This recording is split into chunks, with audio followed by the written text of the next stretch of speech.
धादिङको उत्तरी भेगका सडकहरू बर्खा सुरु भएसँगै जोखिममा परेका छन्। वर्षाले दामन पाक्रिन मार्ग अन्तर्गतको साङ्कोस तिप्लिङ सडक अवरुद्ध हुँदा रुबी भ्याली, खनियाबास र गंगा जमुना गाउँपालिकाका बासिन्दा जोखिम मोडेर यात्रा गर्न बाध्य छन्।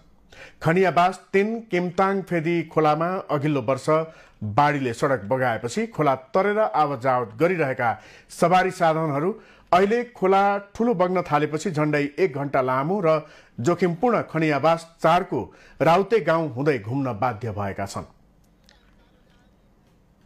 बाटो ब्लक भएको छ।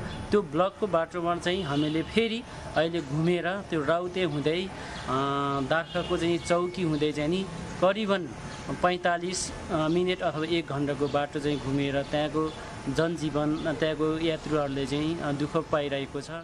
जनताहरू रुबी भ्यालीको जनताहरू, आम जनताहरू हिँड्नको लागि एकदम गाह्रो भइरहेको छ।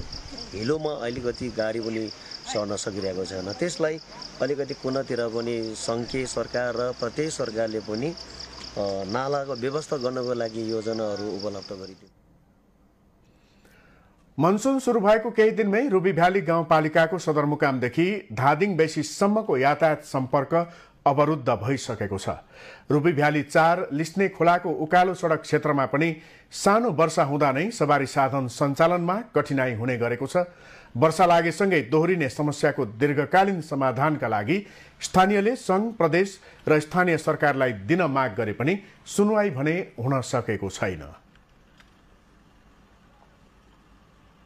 वर्षायामसँगै अनि यो गाडी यात्रामा चाहिँ तपाईँको धेरै सङ्घर्ष गरिरहेको देख्छु। किनभने तपाईँको एउटा कुरा, तपाईँको हामी रुबी भ्यालीको जनतालाई यो लिस्ने खोलाको यो पाखाले गर्दाखेरि, रोडले गर्दाखेरि टाइममा तपाईँको घर नपुग्ने, गाडी नजाने, त्यही समस्याले गर्दाखेरि तपाईँको लास्टै समस्या परेको देख्छु। खनियाबास 4 कै धारणा खोलामा जुनसुकै बेला पहिरो खस्ने खतरा रहेकाले केही दिनमै सो क्षेत्रको यातायात पनि अवरुद्ध हुने सम्भावना देखिएको छ। सडक सञ्जालको मर्मत र दीर्घकालीन योजना नआउँदा वर्षेनी मनसुनको समयमा स्थानीयहरू जोखिम मोडेर यात्रा गर्न बाध्य हुँदै आएका छन्।